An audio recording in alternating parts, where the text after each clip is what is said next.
नमस्कार, मैं श्रेया और आप देख रहे हैं खबरें बिहार। बढ़ते हैं खबरों की ओर। अयोध्या जानकी धाम के बीच बिछेगी रेलवे लाइन, प्रधानमंत्री नरेंद्र मोदी को पत्र लिखकर सीएम नीतीश ने की थी यह मांग। प्रधानमंत्री नरेंद्र मोदी ने बिहार को दिवाली का बड़ा तोहफा दिया है। दिल्ली में गुरुवार को हुई केंद्रीय कैबिनेट की बैठक में केंद्र सरकार अयोध्या से सीतामढ़ी तक रेलवे लाइन बिछाने को मंजूरी दी है। इसके साथ ही नरकटियागंज रेल लाइन के दोहरीकरण को भी स्वीकृति दे दी गई है। भगवान राम की जन्मस्थली अयोध्या को माता जानकी धाम से जोड़ने के लिए रेलवे लाइन बिछाने के लिए मुख्यमंत्री नीतीश कुमार ने पिछले ही महीने प्रधानमंत्री नरेंद्र मोदी को पत्र लिखा था और रेलवे लाइन बिछाने की मांग की थी। वहीं गुरुवार को केंद्रीय कैबिनेट की बैठक में प्रधानमंत्री ने बिहार को दिवाली से पहले बड़ा तोहफा दिया है। मुजफ्फरपुर में 2 की मौत के बाद परिजनों से मिले मुकेश सहनी। आर्थिक मदद करने के बाद बोले, हम आपके साथ हैं। मुजफ्फरपुर और 2 लोगों की बीते दिनों मौत हो गई थी। बता दें कि पहले श्याम सहनी, फिर उसके बाद मुकेश सहनी की इलाज के दौरान संदिग्ध मौत हो गई। परिजनों जहरीली शराब पीने के कारण को मौत का वजह बता रहे हैं। परिजनों ने बताया था कि जहरीली शराब पीने के बाद दोनों की पहले आंखों की रोशनी गई, फिर मौत हो गई। घटना की सूचना मिलते ही विकासशील इंसान पार्टी के सुप्रीमो और बिहार के पूर्व मंत्री मुकेश सहनी मृतक के परिजनों से मिलने पहुंचे। बिहार के मंत्री ने लालू की पार्टी पर कसा तंज। आरजेडी का मतलब राष्ट्र झूठा दल बताया। बिहार के अति पिछड़ा कल्याण मंत्री हरीश सहनी ने लालू और उनकी पार्टी पर जमकर निशाना साधा है। उन्होंने आरजेडी का मतलब राष्ट्र झूठा दल बताया। इस दौरान हरीश सहनी ने तेजस्वी यादव पर भी तंज कसते हुए कहा कि तेजस्वी जब सत्ता में होते हैं तो सिर्फ अपनी पार्टी और अपने परिवार के बारे में ही सोचते हैं। जे माने जहां, डी मतलब दारू और यू मतलब अनलिमिटेड। आरजेडी ने किया नामाकरण। तेजस्वी बोले, हर गली में दारू दुकान खुलवाने वाले महात्मा बनने का ढोंग रच रहे। बिहार में जहरीली शराब से लगातार हो रही मौत के बीच आरजेडी ने सत्तारूढ़ जेडीयू का नया नामाकरण कर दिया है। आरजेडी ने कहा है कि जेडीयू का असली नाम जनता दल यूनाइटेड नहीं है। नीतीश कुमार की पार्टी के जे का मतलब जहां, डी का मतलब दारू और यू का मतलब है अनलिमिटेड, यानी जेडीयू का असली नाम है जहां दारू अनलिमिटेड। जहरीली शराब से लगातार मौत को लेकर तीखा हमला बोलते हुए तेजस्वी यादव ने कहा कि शराबबंदी नीतीश कुमार का सबसे बड़ा भ्रष्टाचार है। लालू को भारत रत्न दिए जाने की मांग। पटना में लगाया गया पोस्टर। बिहार के पूर्व मुख्यमंत्री कर्पूरी ठाकुर को भारत सरकार ने मरणोपरांत भारत रत्न से सम्मानित किया। कर्पूरी ठाकुर को भारत रत्न से सम्मानित किए जाने के बाद अब राजद सुप्रीमो लालू यादव को इस सबसे बड़े सम्मान से नवाजे जाने की मांग की जा रही है। आरजेडी कार्यालय के बाहर और पटना के चौक चौराहों पर पोस्टर लगाकर यह मांग की गई है। आरजेडी अनुसूचित जाति के प्रदेश सचिव रंजीत रजक ने कहा है कि दबे कुचले के आवाजों को बुलंद करने का हमारा काम लालू ने किया है। इमामगंज और बेलागंज विधानसभा सीट पर उपचुनाव के लिए दीपा मांझी और विश्वनाथ यादव ने किया नामांकन। कहा, सामाजिक कार्यों का अनुभव बनेगा ताकत। केंद्रीय मंत्री जीतन राम मांझी ने खुद के इस्तीफे से खाली इमामगंज विधानसभा सीट से अपनी बहू और मंत्री बेटे संतोष सुमन की पत्नी दीपा मांझी को टिकट देने का फैसला किया है। उसके बाद अब आज दीपा मांझी ने अपना नामांकन दर्ज कर दिया है। इसके साथ ही इमामगंज विधानसभा क्षेत्र से उपचुनाव लड़ने वाली एनडीए कैंडिडेट दीपा मांझी ने अपनी चुनावी एजेंडे की घोषणा की है। कल्पना सोरेन ने दाखिल किया नामांकन। गांडेय में बीजेपी के मुनिया देवी से होगा सीधा मुकाबला। झारखंड में विधानसभा चुनाव को लेकर सियासी गतिविधियां तेज हो गई हैं। विभिन्न राजनीतिक दलों के उम्मीदवारों ने अपना नामांकन दाखिल करना शुरू कर दिया है। मुख्यमंत्री हेमंत सोरेन की पत्नी कल्पना सोरेन ने दूसरी बार गांडेय विधानसभा सीट से अपना नामांकन दाखिल किया है। इस सीट से कल्पना सोरेन का सीधा मुकाबला बीजेपी की मुनिया देवी से होगा। बिहार सरकार का बड़ा फैसला। अब सर्वे के दौरान जमीन मालिक को इस चीज से मिलेगी छूट। फॉर्म में भी हुआ बदलाव। अब यह निर्णय लिया गया है कि जमीन सर्वे के क्रम में स्थल पर भौतिक सत्यापन या किस्तवार प्रक्रम के दौरान संबंधित जमीन मालिक की उपस्थिति आवश्यक नहीं है। राजस्व एवं भूमि सुधार विभाग ने इसे लेकर स्थिति स्पष्ट करते हुए इसे अनिवार्य नहीं बताया है। विभाग के अनुसार अगर कोई व्यक्ति स्वयं नहीं आ सकता तो उनके लिए कोई भरोसेमंद और अधिकृत प्रतिनिधि की जमीन पर उपस्थित रहने से सर्वे कर्मियों को पहचान में सुविधा होगी। प्रतिनिधि भेजने की भी कोई अनिवार्यता नहीं रखी गई है, लेकिन किसी की मौजूदगी से जमीन के भूखंड को पहचानने में सर्वे कर्मियों को सुविधा होगी। दीपावली पर पटना में नहीं फूटेंगे पटाखे। आतिशबाजी करने वालों को जाना पड़ेगा जेल। बिक्री करना भी गुनाह। दीपावली पर पटना में पटाखे फोड़ने पर रोक रहेगी। पटना के जिलाधिकारी डॉक्टर चंद्रशेखर ने इसे लेकर आदेश जारी किया है। उन्होंने कहा कि दीपावली को लेकर राष्ट्रीय हरित न्यायाधिकरण के आदेश का पूरी तरह पालन होगा। पटाखे जलाने पर पूर्ण प्रतिबंध रहेगा। बिक्री और उपयोग किसी रूप से पटाखा का उपयोग नहीं किया जा सकता। इसके लिए पटना के सही अनुमंडल पदाधिकारी और पुलिस को निर्देश दिया गया है। पटना नगर वासियों को सुरक्षित दिवाली के लिए फायर ब्रिगेड तैयार। शहर में तैनात होगी 105 अग्निशमन गाड़ियां, मिनटों में मिलेगी मदद।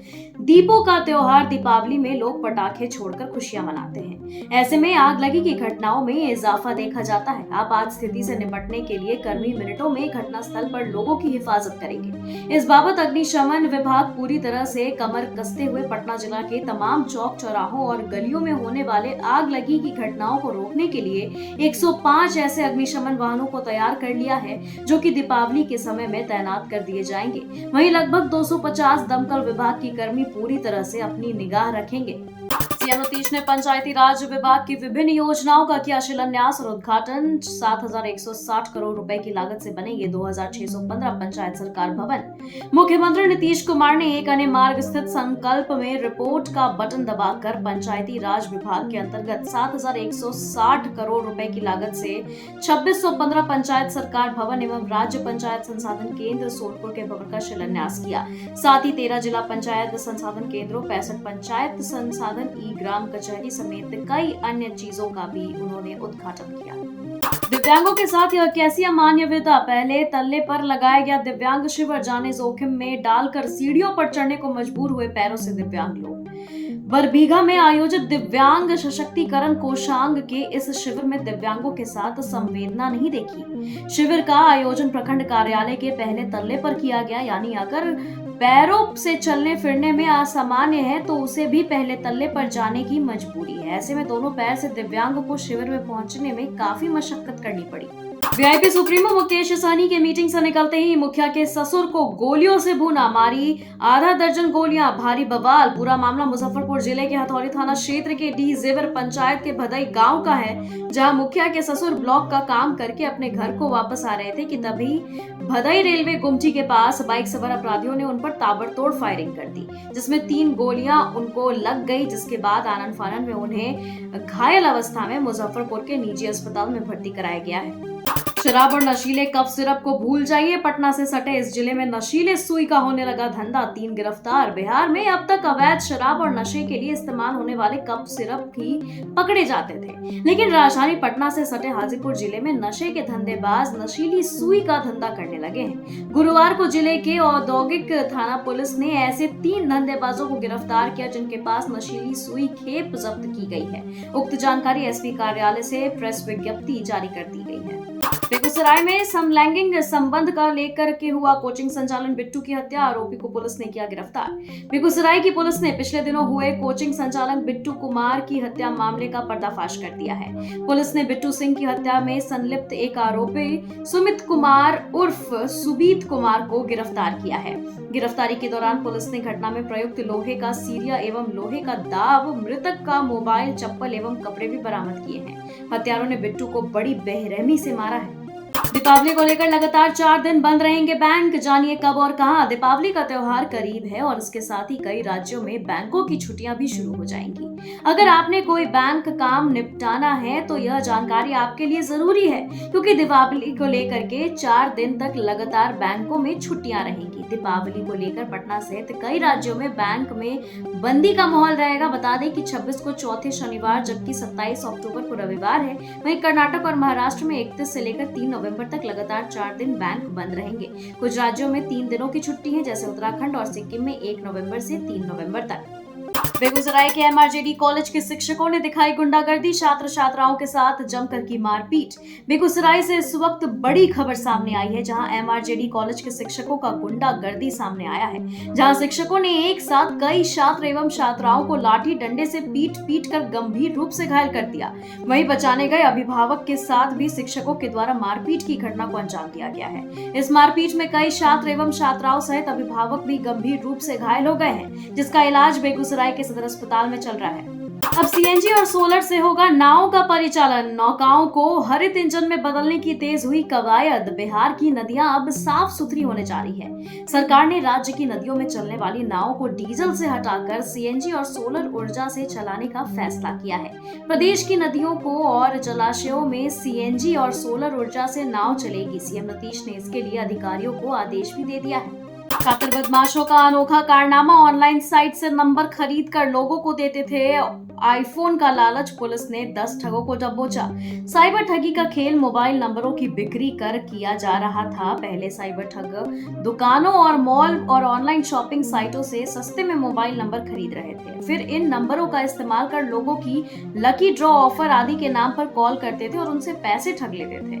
ठगी के लिए दिल्ली से बैंक खाते और सिम कार्ड मंगवाए जाते थे। इन ठगों का ठिकाना भागलपुर में घुरन पीर बाबा चौक के पास का मकान बताया गया है। यहाँ गिरोह सक्रिय है। इस मामले में भागलपुर पुलिस ने बड़ी कार्रवाई की है। उन्होंने 10 से अधिक सदस्यों को गिरफ्तार किया है। इनके पास से बैंक खाते, सिम कार्ड, मोबाइल फोन और कई लोगों के नंबर मिले हैं। जीवन बर्बाद कर दिया। कॉलेज में घुसकर प्रोफेसर पति की पत्नी ने खूब की पिटाई, शर्ट पैंट फाड़ कर मारा, वीडियो वायरल।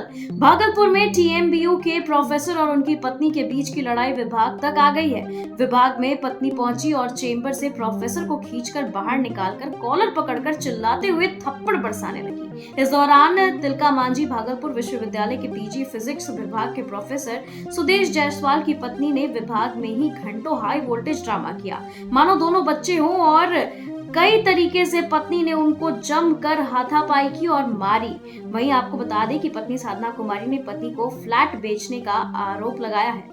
ए मुखिया जी मन होखे ता बोली, ऑर्केस्ट्रा गर्ल के साथ ठुमके लगाते नेताजी का वीडियो वायरल। दरअसल खगड़िया के गोगरी प्रखंड का एक वीडियो सोशल मीडिया पर तेजी से वायरल हो रहा है। वायरल वीडियो में एक मुखिया बालाओं के साथ भोजपुरी के अश्लील गाने पर जमकर डांस करते नजर आ रहे हैं। मुखिया वरुण कुमार भोजपुरी गाने पर जमकर डांस कर रहे हैं। वहीं वीडियो गोगरी प्रखंड के पखरेल गाँव का है। बताया जा रहा है कि मुखिया जी के पंचायत में दुर्गा पूजा के मौके पर डांस प्रोग्राम का आयोजन किया गया था और इसी कार्यक्रम में मुखिया जनता के समक्ष ही स्टेज पर चढ़ गए और भोजपुरी के चर्चित गाने पर ऑर्केस्ट्रा डांसर के साथ डांस करने लगे। बिहार बोर्ड ने जारी की मैट्रिक और इंटर सेंटअप परीक्षा की डेट शीट। बिहार विद्यालय परीक्षा समिति द्वारा 2025 में आयोजित किए जाने वाले मैट्रिक और इंटर की परीक्षा को लेकर सेंटअप टेस्ट परीक्षा की डेट शीट जारी कर दी गई है। बीएसईबी की तरफ से जारी शेड्यूल के मुताबिक 19 से 22 नवंबर के बीच मैट्रिक की सेंटअप परीक्षा आयोजित होगी, जिसके इंटर की सेंटअप परीक्षा जो है वो 11 से 18 नवंबर के बीच होगी। आ रहा है साइक्लोन दाना। आज रात ओडिशा से टकराएगा। ओडिशा बंगाल के साथ साथ बिहार के इन जिलों में अलर्ट जारी। बंगाल की खाड़ी से उठा चक्रवाती तूफान दाना गुरुवार देर रात करीब 2 बजे ओडिशा के तट से टकराएगा। इसका असर पश्चिम बंगाल सहित बिहार के 19 जिलों में देखने को मिलेगा। मौसम केंद्र के अनुसार लैंडफॉल प्रोसेस 5 घंटे चलेगी। 120 किलोमीटर प्रति घंटे की रफ्तार से तूफान ओडिशा के उत्तरी हिस्से से गुजरने की संभावना जताई जा रही है। इंजीनियरिंग कॉलेज के छात्रों को हॉकी स्टिक और चेन से पीटा। बिहार के भागलपुर से एक बड़ी खबर आई है, जहां असामाजिक तत्वों के द्वारा भागलपुर इंजीनियरिंग कॉलेज के छात्रों की पिटाई के विरोध में बड़ी संख्या में छात्रों ने 0 माइल से सबौर जाने वाले NH 80 सड़क को फतेहपुर चौक के पास जाम कर दिया। आक्रोशित छात्रों ने एक चाय समेत कुछ अन्य दुकानों में तोड़फोड़ भी की है। मौके पर पहुंची पुलिस और इंजीनियरिंग कॉलेज के वरीय शिक्षकों द्वारा समझाने बुझाने के बाद छात्र महाविद्यालय प्रशासन के साथ बातचीत करने को तैयार हुए और करीब 2.5 घंटे तक सड़क जाम रहा।